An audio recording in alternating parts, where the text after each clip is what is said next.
Hakan onu düzeltsene.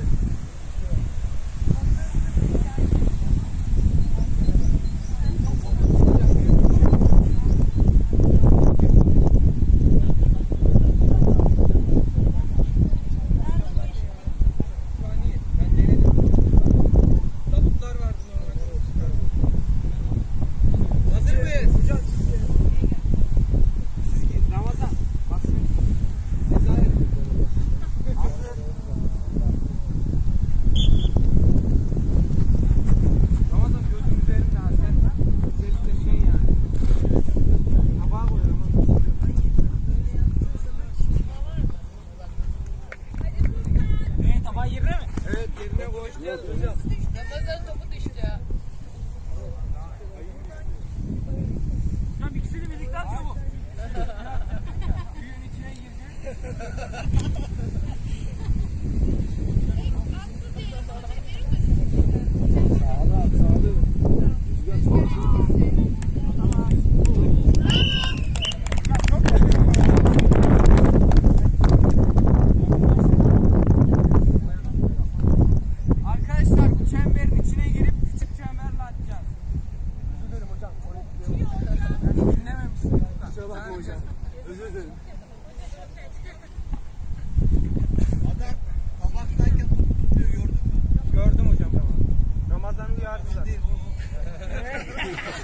Hocam bile yaptı, ben kazandım. O tutmayacaksın değil mi hocam bana baştan? Ramazan'ın topu orada durmadı, onu gördüm. Onu da gördüm. O zaman ne yapacağız? Nasıl yap? Hocam oyunu durduramam ki o anda. Şimdi söyleyeceğim tekrar. Onu koymak kural değil, adamın koyması kenarına atlar gidelim. Hocam o anda durdurmak istemedim. Hani. İşte bak, bunlara karar ver kendin. Durmadıysa al bir daha koyacaksın. Dön çabuk geri koy yerine. Al bir böyle yapma. Diğer hocam hani oyundan sonra yapmak daha var. Galip bir tane. Demek ki bir daha koyacaksın. Gidelim böyle de. Daha yapacağım. Arkadaşlar hatalar. Toplar durmak zorunda. Düşen topları tekrar tekrar. Baba atmayın.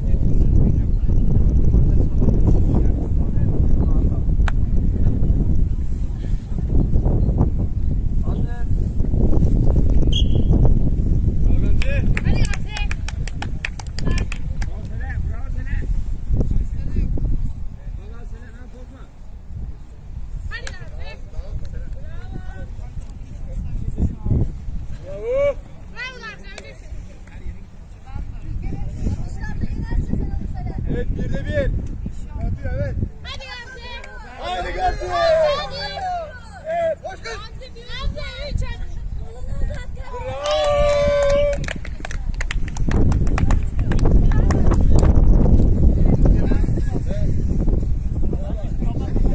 Sercan kendine gel.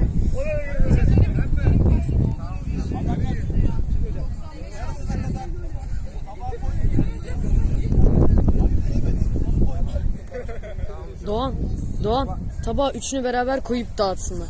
Tek tek. Rüzgar olursa hocam tabağa üçünü koyup yaptık. Ama Adam böyle yapıyor.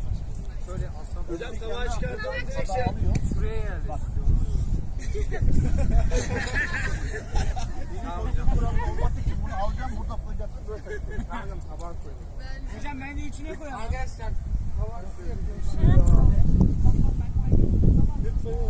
Tabak sizde mi? Evet. Hocam, tabaksız mı taşıyacağız? Evet.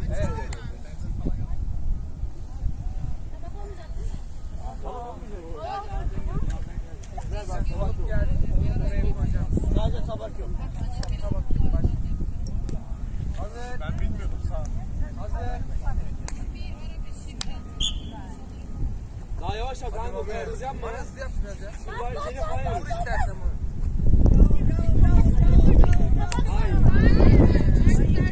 Evet evet.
hocam.